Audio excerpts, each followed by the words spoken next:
I'm going to tell you why I think your new home should definitely have a standby generator. We are in Texas, where we had a fairly infamous storm here in 2021.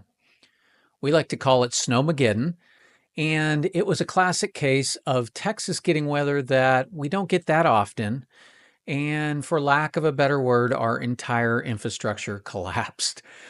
The primary thing that went away was electricity. There were issues with power plants here being outside. We had a lot of icing. Power lines started to go down. The grid got overwhelmed.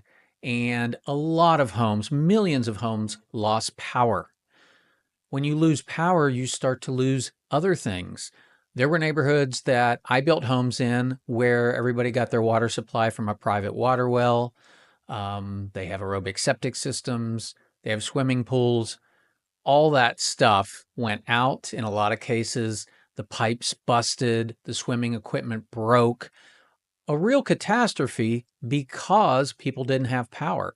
They also could not use their water well to pump water into their house. So when you are in the city and your power goes out, you still have your water because water is under pressure. It's coming from a different source, and your water doesn't cut off when your electricity cuts off. But in the case of these folks out in these subdivisions where they had private water wells, not having any power meant no water. It also meant all those other things like pipes busting, pool equipment breaking. You also had, in that particular case, people that went 2 to 3 days without power. So you have food spoilage in your freezers and refrigerators. And on top of everything else, it was cold for this area, 10 to 20 degrees outside, and you have no power for heat during all that period. So a real problem.